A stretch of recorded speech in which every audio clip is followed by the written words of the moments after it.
avisar a los alumnos que se está grabando. Ok, estamos grabando. Y por aquí le doy transmitir.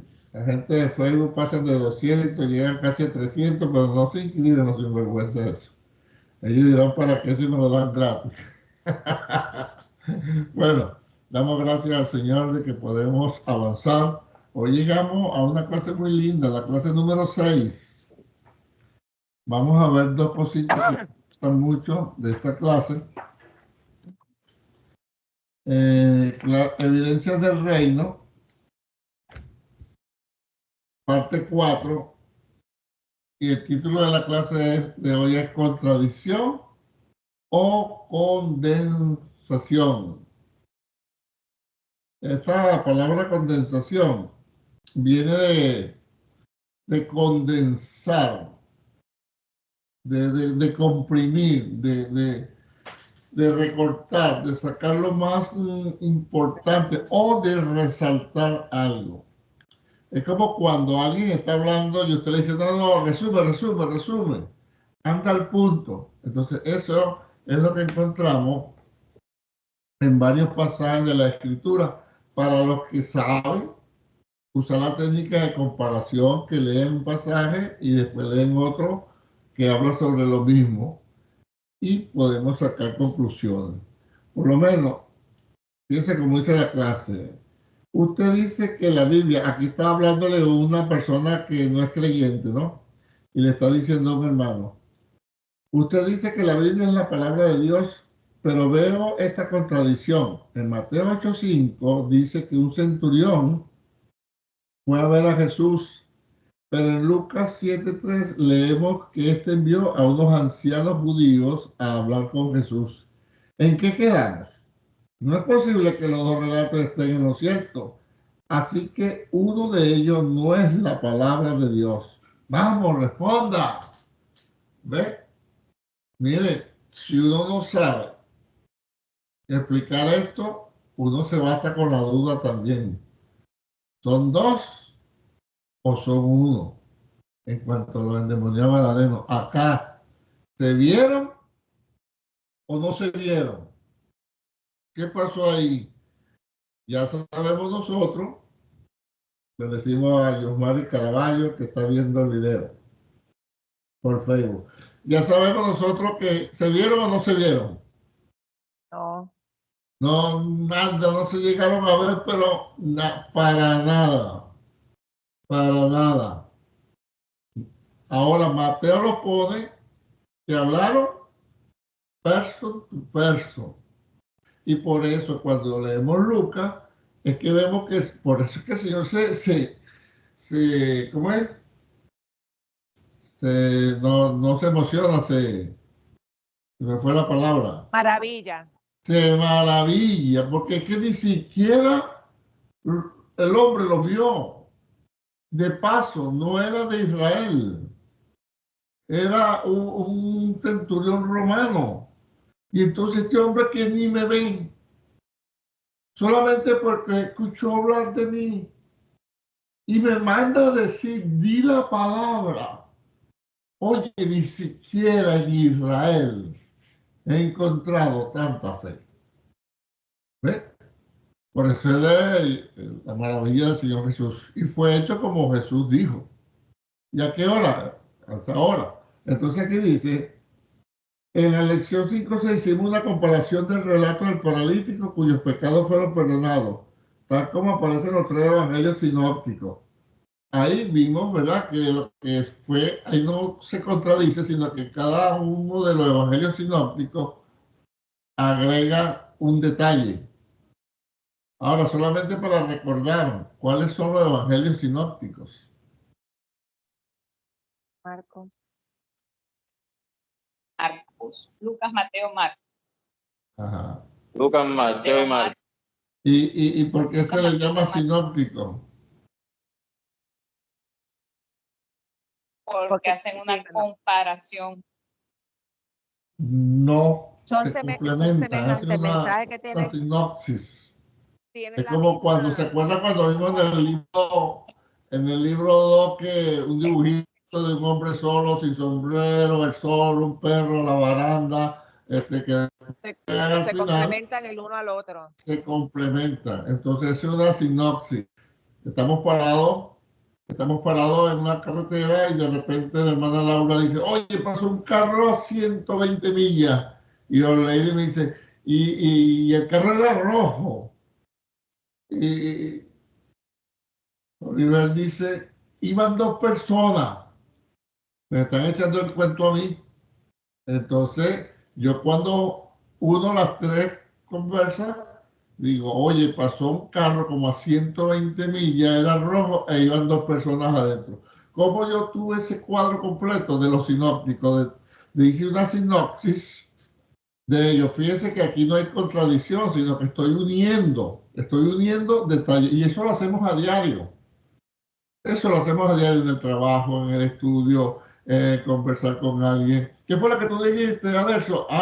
No, por razón la hermana Laura dijo tal cosa. Ahora entiendo lo que dice Lady. O sea, yo lo que hice fue unir. Entonces, esos son los sinópticos. Mateo, Marco y Lucas, entonces, explican eso. Pero, dice aquí, sin embargo, no siempre se puede comparar con tanta facilidad los relatos. En ocasiones encontrará lo que a primera vista parecen ser contradicciones en los relatos que hacen diferentes evangelios de un mismo episodio. Por ejemplo, en el milagro de los endemoniados gadarenos, ¿cuántos hombres se mencionan en Mateo? 2. ¿Cuántos en Marcos? Y si usted lee en Lucas, también 1. Entonces, a primera de cambio, aquí no hay nada que sumar, no que me van a decir, eran 3. No, porque uno dice 2 endemoniados y el otro dice 1 endemoniado. Entonces yo cuando le explico a la gente se lo pongo más apretadito. Y Mateo estuvo ahí, pero Lucas dice que él investigó y por encima de eso está el Espíritu Santo. Entonces lo pongo, ¿qué pasó? Bueno, eso es lo que esto es lo que se conoce como condensación. Por ejemplo, esta condensación en Marco tiene el propósito, oiga bien, de concentrar toda la atención del lector en el principal endemoniado, en vez de mencionar a los dos. O sea, él tomó en cuenta fue al endemoniado que quiso seguir al Señor. ¿Se da cuenta? Y dijo mentira, no, que lo que hizo fue condensar. Porque de repente Juan pudo haber dicho que cuando el Señor llegó a Gadara, hubo 2 endemoniados, el Señor los libertó, los espíritus inmundos fueron a los cerdos, pero uno de ellos quiso seguir al Señor. También podría ser. Pero como nadie lo dijo, queda como una aparente contradicción. Y la palabra de Dios no se contradice. Pastor, entonces es condensación, pero no omisión, como por ejemplo. No. La omisión es diferente con una intención, ¿verdad? Porque fíjate, omisión fuera que si Mateo hablara de los dos y él no hablara de que uno se quiso quedar. Si Mateo dijera, y de los 2 endemoniados, uno se quiso quedar, entonces Marco está omitiendo eso, pero es que Mateo no lo dijo. Mateo dijo 2 y fueron liberados. Entonces, Marcos condensa y echa el cuento, porque a la verdad, cuando usted se pone a ver, vamos a suponer que yo le dije a usted, Mana Laura, cuando el Señor llegó a Gadara, habían 2 endemoniados y el Señor los libertó. Pero Lady le dice a Oliver, mire, cuando el Señor llegó a Gadara, había un endemoniado y el Señor lo libertó y él quiso seguir a Jesús. Pregunto, ¿te digo mentira? No, solamente que Oliver tomó un detalle que yo lo obvié. Yo generalicé. Y Lady lo que hizo fue condensar. Es que en el español nuestro sería resúmeme, vamos al grano. Pero aquí como no sabemos cuál es el resumen, cuál es el grano, entendemos que es una condensación. O sea, para resaltar. Mire como dice acá. Tiene el propósito de concentrar toda la atención del lector en el principal endemoniado. O sea, resaltar. Que resalte. Hubo uno que quiso seguir haciendo. Eso. ¿Eh? El otro, contento, se fue. Y tenemos ejemplos parecidos. Claro que sí, los 10 leprosos. 9 se fueron y uno se volvió agradecido. Si alguien de los evangelistas hubiese dicho, y el Señor sanó un leproso, y el Señor le dijo que fuera a presentarse al sacerdote, y camino al sacerdote fue sanado y se devolvió a dar gracias a Dios, ¿está diciendo mentira? No, está condensando. No agarró los otros 9, sino al que se devolvió, y entonces resalta la acción de ese uno. ¿Ves? Por eso es que los juicios orales se buscan hasta el más mínimo testigo y empiezan lo que llaman la confrontación, el careo, y los abogados, tanto defensores como acusadores, tienen su gente para poner todo en orden. Entonces, esto es lo que, bueno aprender esto, porque si no, hermano, nos rompen la cabeza. Nos rompen la cabeza diciendo que la palabra se equivocó. ¿Sí o no?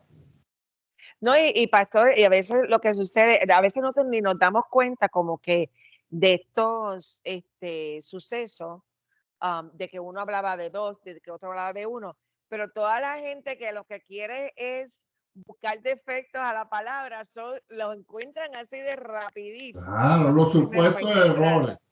Los supuestos, sí. Y ahora, el problema está de parte nuestra, que a veces que ni cuenta nos hemos dado que uno decía dos y otro decía uno. Eso es más bravo y más triste todavía. ¿Entiendes? Fíjense que el hermano David, yo tuve una charla para los varones de la iglesia el sábado. Y ahí promocioné el instituto. Y entonces el hermano David, que él no pudo, ¿verdad? Por su horario, porque él es camionero, y dice, los lunes lo mandan para Miami. O sea, juro, tiene que montar la carga, esperar la carga, jalarse para Miami, esperar allá en Miami, y a veces llega a las 8 o 9 de la noche, por eso es que él no está. Pero entonces cuando yo vi el aviso, él se paró detrás de mí y me llamó mucho la atención lo que él dijo. Él dijo, yo recomiendo el instituto porque a veces nosotros leemos la Biblia y en el instituto donde está el pastor, se pueden a ver específicamente detallitos que uno, aún leyéndolo, lo pasa por alto. Y entonces, ahí en ese instituto, ellos lo desmenuzan. Y es verdad, eso es lo que hace esta metodología, desmenuzar y repetir. Y eso es lo que nos llama la atención. ¿Ves? Por eso es que ya queda de parte del alumno poner atención y escudriñar. ¿Ok? Perfecto. Seguimos entonces. Este sistema es muy utilizado en los evangelios. Resumir un relato dejando de lado algunos datos se llama condensación. Ya eso no se le puede olvidar más nunca. Condensación. ¿Okay? Perfecto. Pregunta hasta acá. Ok. Dudas, comentarios. Ok. Y en el punto 3 lo que habla de un ejemplo, que lo que yo le puse del carro, ¿verdad?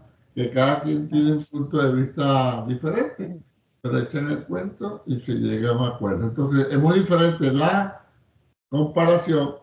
La comparación nos ayuda a ver los diferentes detalles y unirlos. Pero la comparación también nos ayuda a ver estas supuestas contradicciones. Condensaciones. ¿Eh? Supuestas contradicciones. Bueno, supuesta contradicción. ¿Ves? Entonces, ya sabemos cómo explicarlo. Hasta aquí vamos bien. Entonces, si yo le pregunto, como está la pregunta 4, en el punto 4, ¿cuál de los dos evangelios, Mateo o Marcos, realiza una condensación en la historia de los endemoniados verdaderos? La condensación.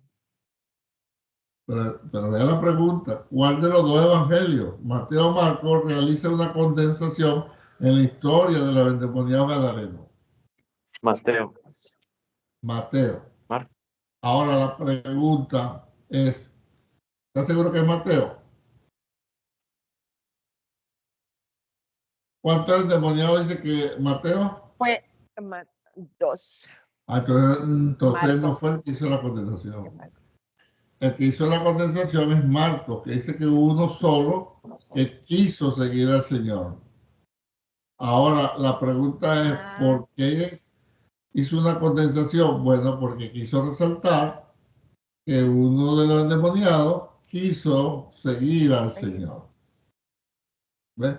Y fíjese, si uno sigue leyendo los evangelios, los 4 evangelios, ¿sabes que al Señor le dijeron, vete de aquí, no vas a dejar echar a perder el negocio, no vas a dejar sin cochino, sin sal, no vete? Y él, ¿qué le dijo a Jesús? Ve a los tuyos y a tu familia y cuéntale las grandes cosas ha hecho Dios contigo.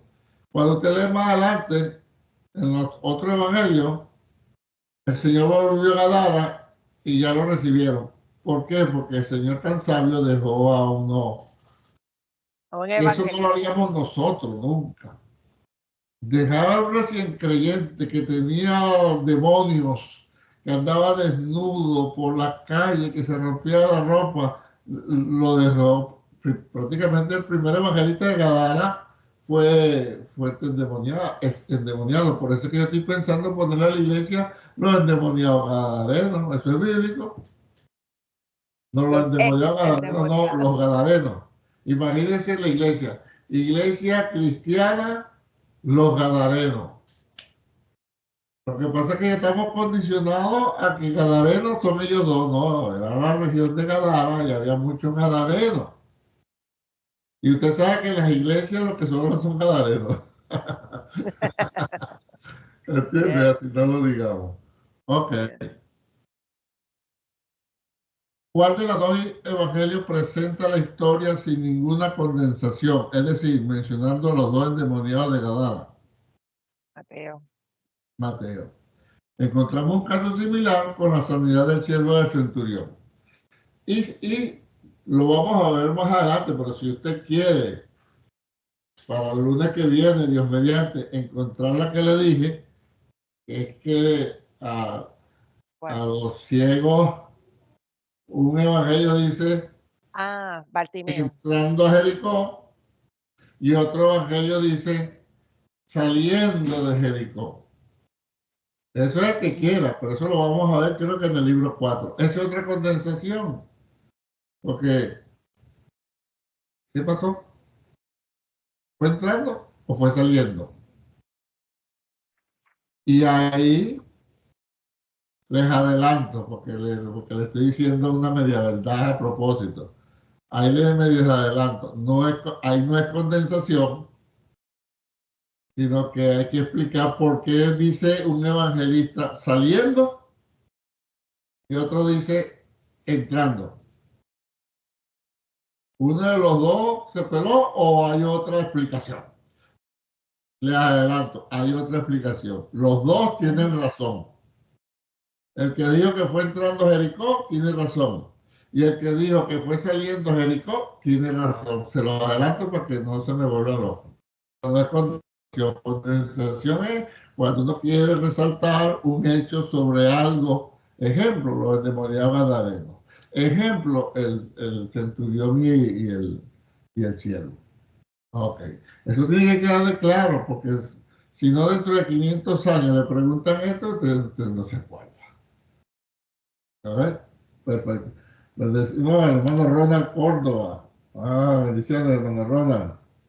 Está viendo el libro, está viendo el curso. Bendiciones. Ok, seguimos. Preguntas, dudas, observaciones. Y entonces usted puede ahora ejercitar con calma el caso de la hija de Jairo. Está en Marcos 5, está en Mateo 9, está en Lucas 8. Cada quien va aportando algo. ¿Ves?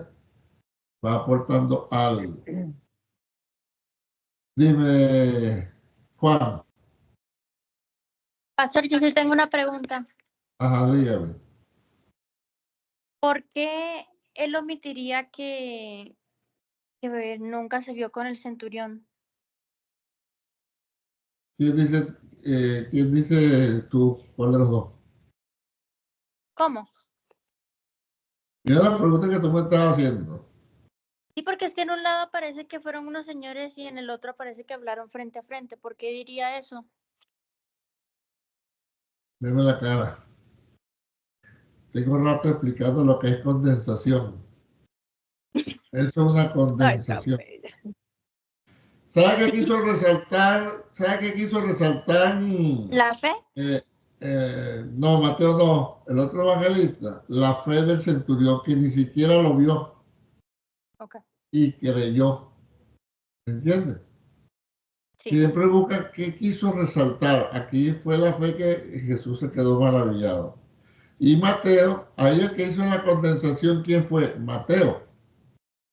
Mateo rápido echó el cuento. Mira, había el centurión romano que hizo una sinagoga y tenía el centurión, el siervo enfermo, y le dijeron a los ancianos y fueron y habló con Jesús y hablaron y conversaron y es más, fueron hasta la casa casi llegando.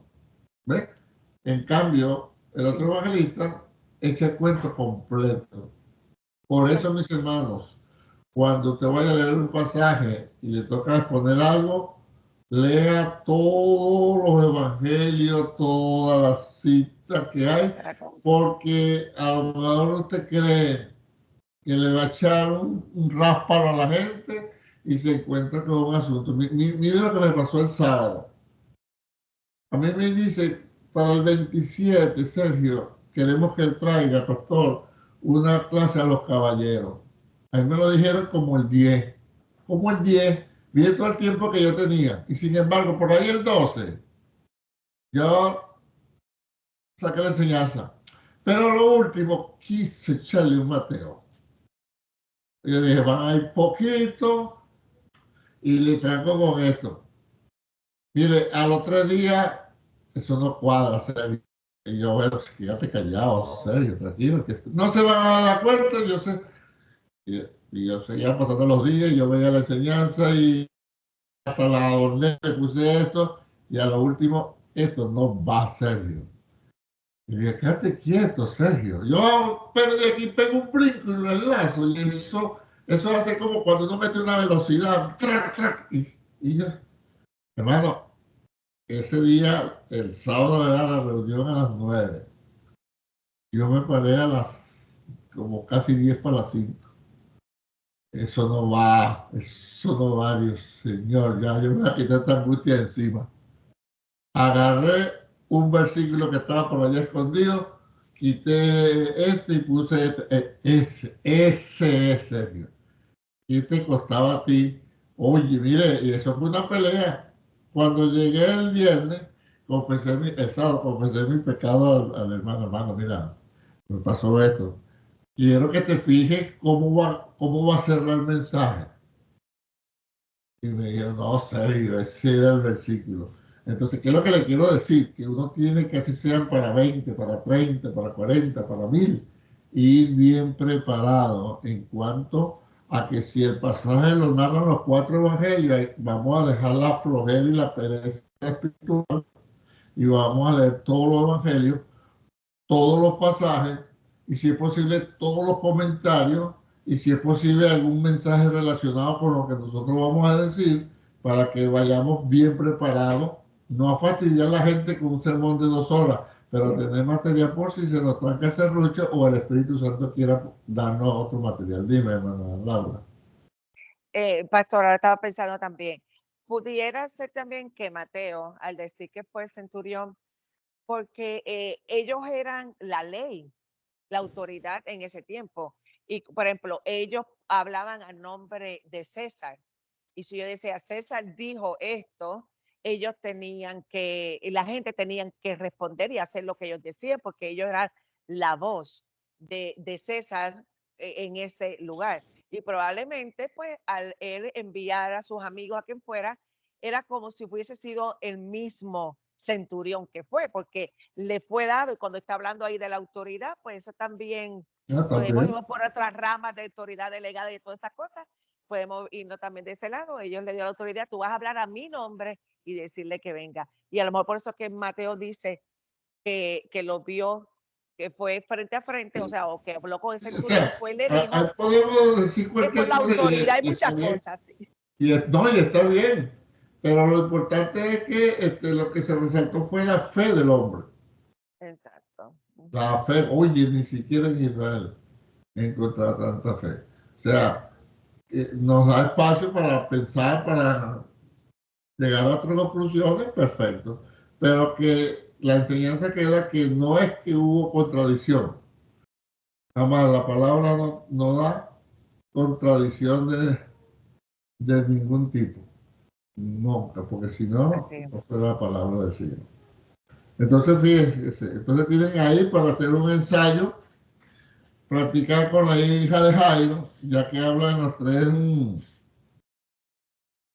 evangelios, se lo voy a dejar de tarea, con calma.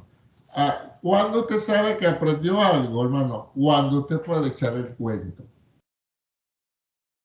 Y fíjese que yo uso la palabra cuento, porque y cuando yo predico trato de dar la enseñanza echando un cuento. Porque primero a nosotros nos gusta que nos echen un cuento, un chisme, un comentario, qué pasó, qué fue lo que pasó, cómo pasó. Y segundo, eso es lo que yo veo que Jesús enseñaba, hermano. El sembrador salió a sembrar. Mira los aves de los cielos, mira las flores del campo. Una mujer tenía 10 monedas y se le perdió una y agarró, prendió la luz y agarró la escoba y barrió hasta que la encontró. Y cuando la encontró se fue contenta de decirle a la vecina, encontré la moneda. O sea, echando cuentos. Cuando usted puede echar el cuento, una historia, por lo menos así, del centurión romano, y echarla tranquilamente, normalmente, y darse el lujo de decirle en sus palabras, no mecánicamente, no textualmente como está ahí, usted puede decir, me lo aprendí. Me lo aprendí. Mientras no se lo ha aprendido nada. Y para aprenderse, acuerde, repetición, repetición, repetición.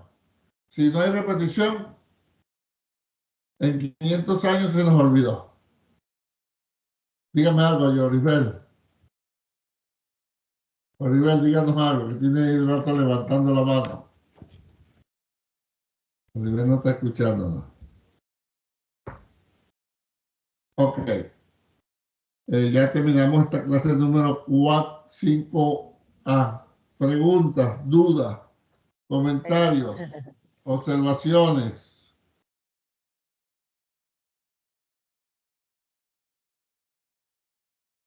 ¿Estamos claros? Ok. Está bueno esto. Está bueno.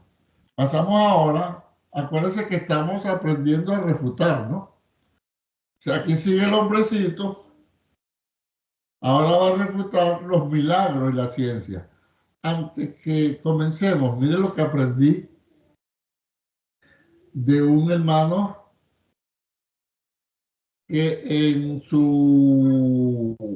es de infectólogo dominicano, pero el hombre es una eminencia y lo tienen catalogado a él como un científico. Oiga, aquí en Estados Unidos y en su país. Y entonces, yo escuchándolo, yo lo oigo a él dice, le preguntaron que si la ciencia contradecía las escrituras. Y él dijo de esta manera, mire, se oye murmullo porque tengo los nietos aquí, los tengo frenados como caballos frenados, tengo 4 aquí. Los tengo muy... Él dijo que cuando había poca ciencia es donde había una aparente contradicción de la ciencia y lo que dice la Biblia. Pero que cuando hay bastante ciencia y conocimiento y la persona que está al frente está verdaderamente haciendo descubrimiento, no le queda más nada que reconocer que la Biblia es la palabra de Dios. Y empezó a dar unos ejemplos sobre el espacio, también sobre el infectólogo, sobre el cuerpo humano. Y entonces él dice, y la conclusión que él llegó, y después se lo escuché a otra persona, que es poca ciencia, incredulidad y pelea con la Biblia. Suficiente ciencia, o sea, conocimiento, buena relación y certificación de la Biblia. Qué tremendo. No le oigo. Entonces, esa es la introducción acá. Los milagros y la ciencia. Entonces, cuando usted oiga a alguien hablando supuestamente en nombre de la ciencia, refutando la Biblia, tan sencillo, diga, se le falta conocimiento. Le falta conocimiento de la ciencia, ni siquiera de la escritura, de la ciencia. Y yo digo, wow, qué tremendo escuchar a la gente que sabe. Yo me lo gozo todito, yo me lo gozo. Entonces aquí dice, evidencia del reino, los milagros y la ciencia moderna. Dice, aunque pueda resolver las contradicciones, o sea, al hombre le quedó la espinita, ¿no? Aunque pueda resolver las contradicciones entre los distintos evangelios, no puedes hacerme creer que Jesús realmente haya hecho esos milagros tan fantásticos. La ciencia ha comprobado que son imposibles. El hermano le responde, espera un minuto, amigo. Puedo ver que no entienden lo que realmente es una ley científica. Por ejemplo, tomemos la ley de la gravedad. Me paro acá. ¿Ve lo que le estoy diciendo? Poco conocimiento de la ciencia, incredulidad y contradicción con la escritura. Cuando hay bastante conocimiento de la ciencia, hay comunión con la escritura. Entonces le dice, la ley de la gravedad fue formulada por primera vez en el año 1665 por un gran científico inglés llamado Isaac Newton. Se cuenta que un día Newton vio caer una manzana de un árbol en su jardín. O sea, todos sabemos esa historia. Entonces, la pregunta que hace el hermano es, Newton se dio cuenta que las manzanas caían hacia abajo. La pregunta es, ¿las manzanas caían hacia abajo después que Newton se dio cuenta o antes que Newton se diera cuenta las manzanas caían hacia abajo? Antes. ¿Qué fue lo que hizo Newton? Darse cuenta que había una fuerza llamada fuerza de la gravedad que el objeto menor lo tiende hacia abajo. ¿Ve? Entonces, fíjense nosotros, ¿por qué nosotros no? Usted ha visto los astronautas cuando están fuera de la atmósfera nuestra que flotan y hacen así. ¿Sabe qué es lo que nos mantiene a nosotros? Que no estemos flotando así también. La fuerza de la gravedad sobre nosotros, oiga bien, sobre nosotros hay un peso de más de 5.000 kilos que nos mantienen pegados a la Tierra. Y si yo peso 200 kilos, estamos hablando de 5.200 kilos. Pero normalmente toda persona, la ley de la gravedad ejerce una presión hacia abajo de 5.000 kilos. Por eso es que usted y yo flotamos. Cuando salimos de la atmósfera, que ya no hay efecto de la gravedad, entonces usted ve a esos astronautas como caminando porque no hay nada que los tire hacia abajo, sino más bien como que los absorbe hacia el espacio. Entonces, la ley de la ciencia, ¿qué es lo que hace? Es sacar enunciado de cosas que se repiten, que se han repetido desde la creación del mundo y que seguirán haciendo igual, lo hayan descubierto o no. Ejemplo, la ley de la gravedad. Antes del año 1665, ¿para dónde caían las manzanas? ¿Para arriba o para abajo? Para abajo. Para abajo. Entonces, ¿qué fue lo que hizo Newton? Darse cuenta de eso y escribir el enunciado de la ley de la gravedad. Entonces, pregunto, ¿la ciencia puede entonces impedir un milagro? No. La ciencia lo que hace es que dice, bueno, la Tierra gira. Estoy hablando ahí, pero se me olvidó, pero no estoy seguro si es 1900 por segundo o por hora, no recuerdo. Dando vueltas, imagínense. ¿Quién hace que la Tierra gira a la velocidad que sea? ¿Quién hace? Dios, ¿verdad? ¿Tiene poder Dios para parar eso que puso a girar? Sí. Cansado, lo puede hacer cuando él quiera. Ejemplo, el Mar Rojo, cuando se dividió en dos. Extiende tu vara y divide. La Biblia dice que cuando Moisés extendió su vara, Dios mandó un viento recio y dividió Las aguas. ¿Ve? Fíjese, cuando el pueblo de Israel pidió carne, que Dios le dio codornices, yo me puse a investigar. Las codornices no son aves del desierto, no son aves del desierto, son aves donde hay abundancia de agua, porque ellas no vuelan muy alto, ellas vuelan muy bajo, no hacen nido ni siquiera en los árboles, hacen nido en el suelo.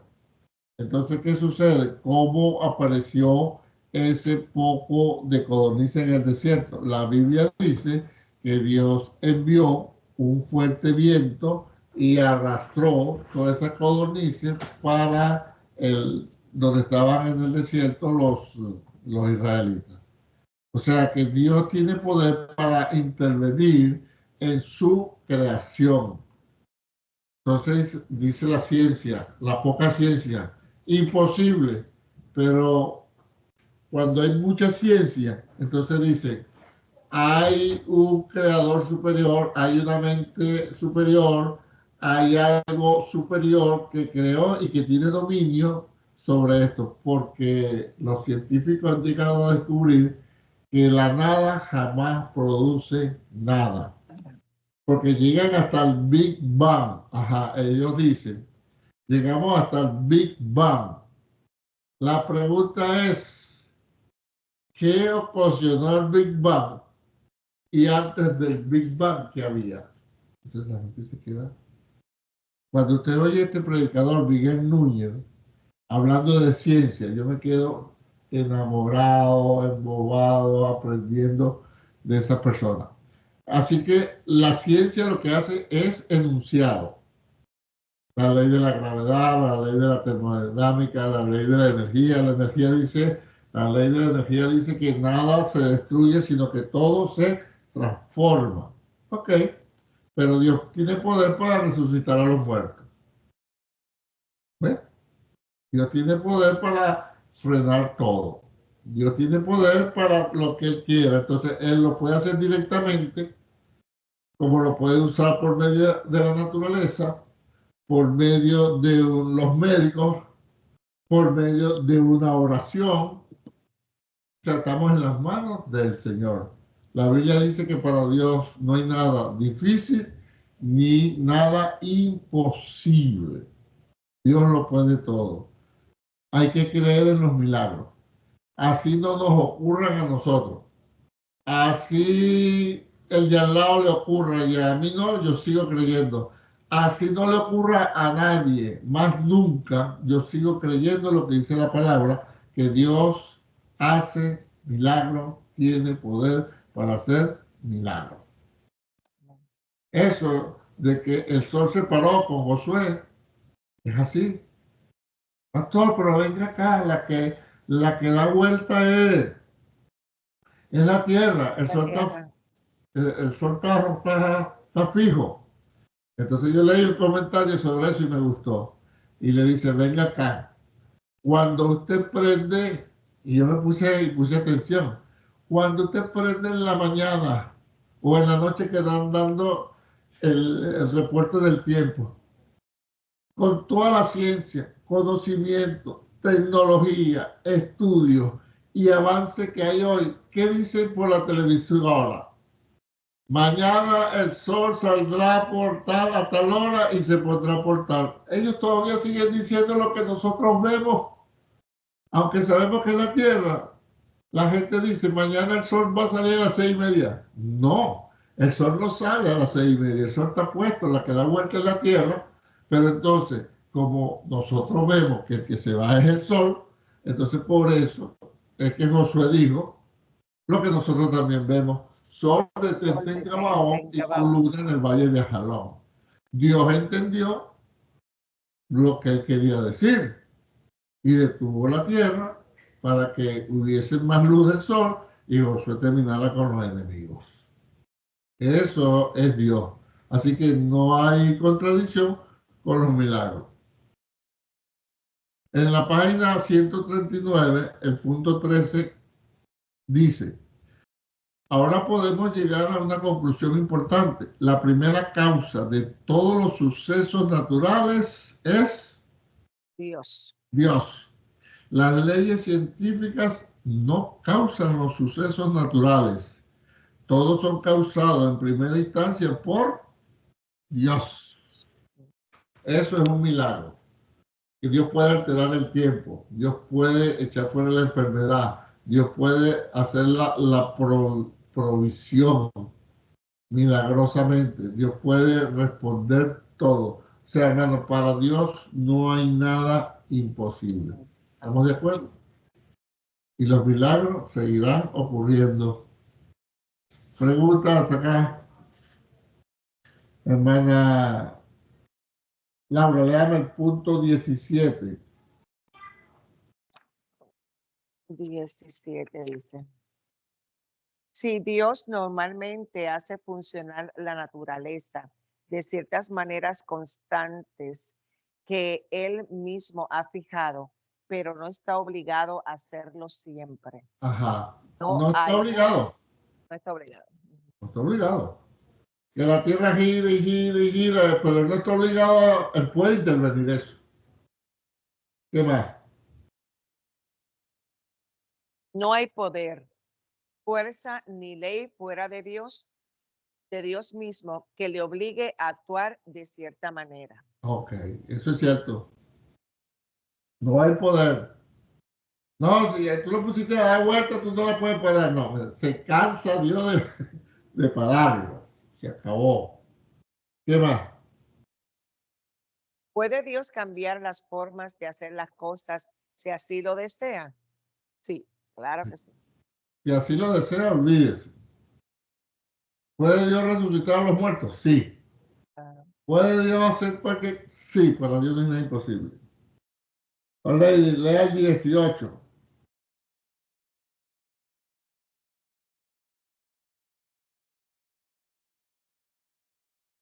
18, Lady.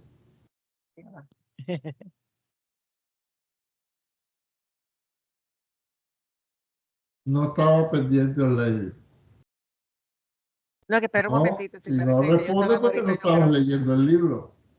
Estabas con una risa con Juan hace rato, lo estoy viendo los dos, risa para allí, risa para acá, y uno hablando para adelante. Yo lo leo. Todo se ve por la pantalla, Lady, todo se ve, yo lo estoy viendo los dos. Es que mi teléfono no tiene audio. Y el de Juan se acaba de apagar. Y te da risa que no tenga batería, los dos riéndose. Vamos a seguir. Pero la pantalla lo oíste todo. Cuando termine la clase y veas la repetición, te vas a dar cuenta. Pero el pastor se da cuenta porque a menos que... 18, dice: pues si las leyes científicas no causan que la naturaleza actúe como lo hace, tampoco pueden las leyes científicas impedir que Dios actúe de otra forma si lo desea. O sea, recuerden, las leyes científicas lo que hacen es describir un enunciado de algo que ocurre normalmente. Está la ley de la termodinámica, la ley de la energía, la ley de la gravedad, la ley de la física, todo eso, pero lo que hacen es describir lo que ellos han visto, no cómo se produce, ni mucho menos interrumpir. ¿Usted cree que si la ciencia quisiera, pudiera impedir que toda la fruta de todos los árboles de manzana del mundo cayeran hacia abajo? ¿No lo pueden impedir? No. Ellos solamente pueden decir, la ley de la gravedad dice que en cualquier parte donde haya manzana y caiga, va a caer hacia abajo. Pero de repente Dios le da una vez por decir que en Leyland todas las manzanas en enero van a caer para arriba. ¿Lo puede hacer Dios? Claro que sí. Claro. Porque Él es Dios. Okay. ¿Puede esta ley impedir que Dios lo obre a través del mundo natural? Esa es otra cosa. ¿Puede la ciencia o el hombre impedir una tormenta? No. Fíjese, cuando usted lee en el Antiguo Testamento, hubo varias peleas que el que la ganó fue Dios, mandando granizo de ahí arriba, dice la Biblia. Y más fueron los muertos por granizo que por la espada. Imagínate esos ángeles tirando piedras de hielo de arriba para abajo, pero Dios lo puede hacer. Y en tiempos de que no había granizo. Así que no limitemos a nuestro Dios, hermano. No lo limitemos. Punto 21, hermana Laura. Ya estamos terminando. Punto 21. Además, en muchas ocasiones, Dios combina lo natural con lo milagroso, haciendo algo claramente milagroso, pero usando medios naturales. Ejemplo, el caso de la langosta. Pero fíjate como dice la Biblia, la langosta la trae un viento fuerte. Ahora la langosta haga el desastre ahí. ¿Ves? Moisés que le dijo al faraón, ¿cuándo quieres que ore a Dios para que se te quite esta plaga? Mañana. Mañana, dijo el vagabundo. Entonces, bueno, mañana. Y al otro día Dios se la quitó. Eso es señal de que Dios tiene el control de todo, hermano. Yep. Viva tranquilo. Usted está en las manos del Señor. Eso sí, vea por los lados cuando vaya a cruzar. Pero usted está en las manos del Señor. Usted no se va a morir un día antes. Usted se va a morir en el tiempo del Señor. Dios sabe que usted tiene necesidades. Vamos a honrarlo, vamos a vivir agradándole y Él nos va a ayudar. Así que hemos terminado esta clase hoy que me gustó muchísimo. Pastor, déjeme decir algo que de las cosas que estamos hablando ahora, que de las que me vino a la mente lo de Lázaro, de cómo vemos ahí el poder de Jesús, o sea, de Dios, que le dijeron, está enfermo. Y él dijo, ok, eso no es de muerte. Y estuvo 2 días más. Para él mismo, de esta forma, la naturaleza, la ciencia, la biología, o sea, él demostró que él tiene poder sobre todas esas cosas y esperó que tuviera 4 días muerto para llegar a él y de ahí resucitar. ¿Y pudo hacerlo el Señor? Sí. ¿Por qué? Porque él quiso. Y más bravo, haber enviado la palabra también. Y más bravo fue cuando resucitó Jesús, que dice la Biblia que muchas mujeres recibieron a sus muertos. Ah, sí, el temblor. Ya. Tenían días muertos, y sin embargo Dios los resucitó. Bueno, mis hermanos, espero que esto nos haya fortalecido la fe en cuanto a que la palabra no tiene contradicciones y en cuanto a que Dios sigue haciendo milagros. Preguntas, dudas. Yo tengo una... Dígame. Porque, o sea, si Dios tiene el control de los tsunamis, de todas las catástrofes naturales, ¿por qué lo hacen? Fíjate, es una pregunta que muchos se hacen. Voy a poner un ejemplo. En Filipinas, cada vez que hay un tsunami, porque para allá hay tsunami, y terremoto, y maremoto, y arrasa con medio mundo. Y yo decía, bueno, pero para la cosa tan grave, pues, ¿sabe después que salió un informe? Que es uno de los pocos países que a escondida de embuste, o sea, es un secreto a voces, allá hay restaurantes que sirven platos de fetos. ¿Tú sabes lo que es eso? O sea, ya es un secreto a voces. El que quiera comer fetos de niños va para allá. Te podrás imaginar la pudredumbre espiritual que hay, corrupción, algo que los juicios de Dios caen allá. Ahora te voy a decir algo. El poder de Dios no es una regadera que cae así y baña a todos. No. Dios sabe quién muere en esa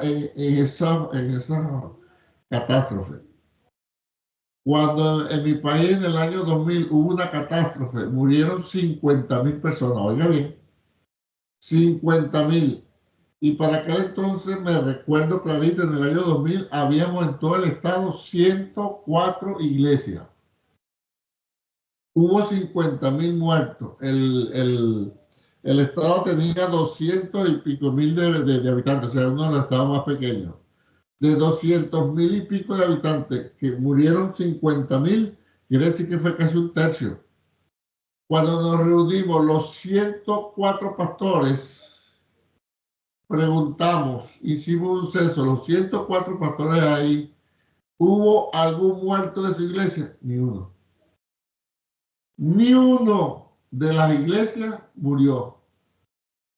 Y perdieron casas, sí, perdieron esto, sí, tuvieron que correr durísimo, sí, pero no murieron. Dando esto a entender que Dios sabe quién muere en esos juicios grandes. Lo que pasa es que Dios no dice nada, Dios ejecuta el juicio. ¿Ves? Entonces, con Dios no hay confusión de quién es inocente y quién no. Ya. Fíjate que hay un juicio de la Biblia en Jerusalén. Y antes que viniera el juicio de los ángeles, Dios le dice primero, Dios mandó un ángel primero y le dijo, sella a los míos. Te lo estoy diciendo en mis palabras. Y vino primero el ángel y lo selló en la frente. Nadie veía eso sino los ángeles. Después que estuvieron todos sellados, Dios mandó al ángel exterminador. Y la orden es, todo aquel que no tenga el sello, mátalo. Y así fue. Ejemplo, cuando salieron de Egipto, todo el que tenía la sangre en el dintel, al ángel de la muerte pasaba y no mataba al primogénito. Ahí se veía, pero en estas cosas de terremoto y maremoto y tsunami, uno no ve nada, pero Dios sabe quiénes están muriendo y quiénes no van a morir. ¿Ves? Entonces, que Dios no dice nada es otra cosa, dígame, doña Laura. No, yo quería compartir más o menos una respuesta que yo daría para que usted me diga si estoy correcta o no en esto. Porque yo, por ejemplo, cuando hay gente que me ha comentado esto, dice, pero si Dios puede evitar que haga, porque está la gente muriendo de hambre, o evitar por qué ocurren los tornados, o por qué los terremotos y todas estas cosas. Y yo, pues, a mí, lo que yo siempre digo, Dios ha dado leyes, como usted hablaba ahorita de leyes, Dios le dio leyes a la tierra, a todo lo que está creado en la tierra. Le dio leyes al sol, a la luna, a las estrellas, a la tierra, que diera que diera hierba, que diera árboles, que dieran frutos, al mar, a todo. Estableció leyes el día, la noche y todas esas cosas ya está establecido. Y muchas de esas cosas suceden simplemente por naturaleza, porque yo misma un día me puse a estudiar también de los huracanes, y los huracanes es necesario. Es bastante, de verdad que es terrible y destructivo, pero es necesario porque también lo que hace es que limpia la atmósfera, limpia también los árboles y lo ayudan a que se puedan, no decir regenerar, pero volver sí, pues puede decir la palabra regenerar, o sea, es como hacerle un reboot. Ese es el caso. Pero en el caso de que muera un ser humano, acuérdese, Laura, que el que se muera, vida eterna o condenación eterna. No, pero no estaba hablando de no, pero te estoy diciendo.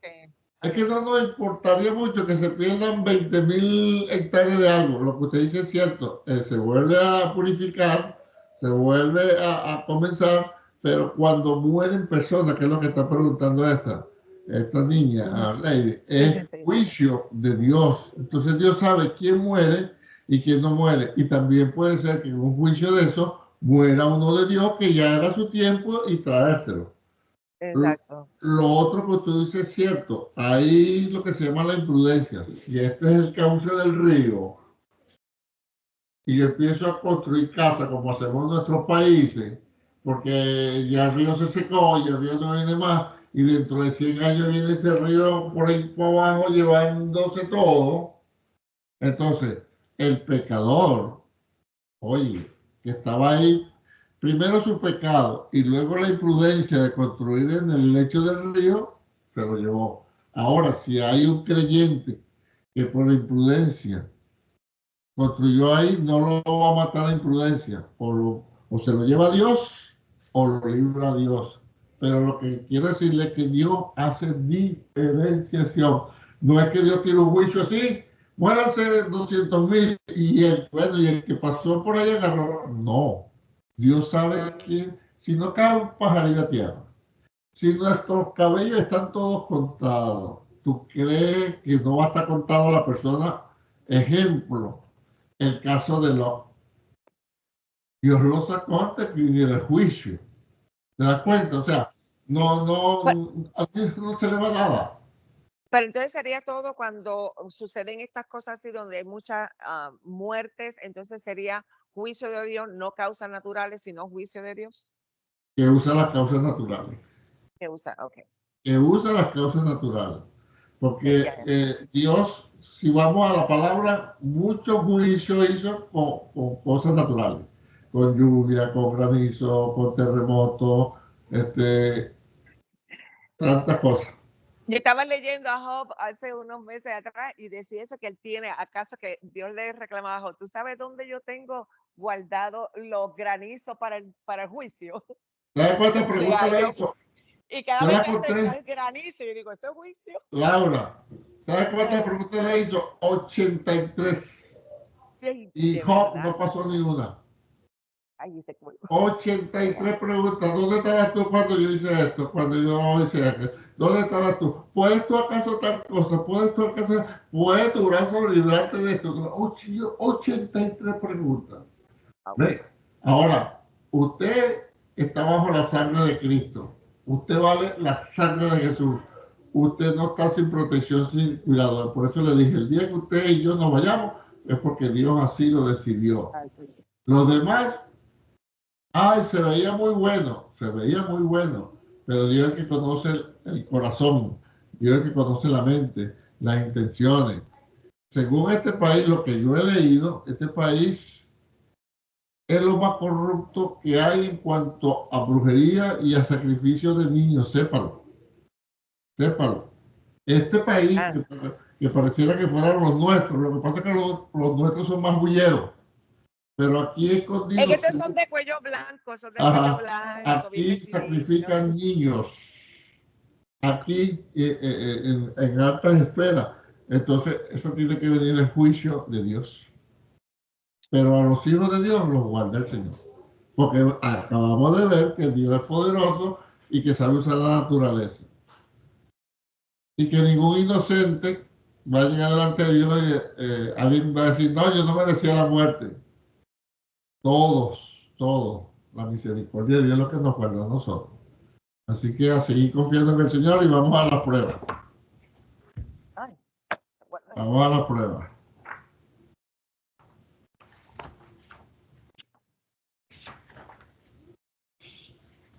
Prueba 6A. 1A. Condensación. 1B. Para destacar lo importante. 2A. Marcos. 2B. Menciona solo a un hombre. 3A. Dice que el propio centurión le hizo la petición a Jesús. 3B. Dice que la petición la hizo a través de otros. 3C. Quería que supiéramos cuánto amaban los judíos al centurión. No palabras más, palabras menos, ¿ok? 4A. Solo nos dice que la hija de Jairo había muerto. 4E. Nos dice además que hubo personas que se acercaron a detener a Jesús porque la niña había muerto. Ella tenía 12 años. Era hija única. Okay. Prueba 6B. 1A. Que sucedan las cosas naturales o ponerle límites a Dios. 1B. Describe lo que sucede. 2. Dios. 3, porque Dios hizo al mundo para que los hechos naturales sucedieran en forma ordenada. 4, no. 5, que las leyes científicas describen hechos naturales y no pueden limitar a Dios. Bueno, mis hermanos, ya llegamos a concluir la unidad 6 y este libro trae 10 unidades. O sea que en condiciones normales, en 3 semanas, máximo un mes, estamos terminando este libro. Así que vaya repasando. Y mi consejo es, cuando usted aprenda algo, échele el cuento a quien sea. Échele el cuento y se lo eche a usted mismo. Y en el espejo, y bañándose, y manejando. Y así que hago yo, para que mientras yo eche el cuento, a mí se me quede. Preguntas, dudas, observaciones. Bueno, Dios les bendiga, Dios les guarde y dejamos la grabación por acá.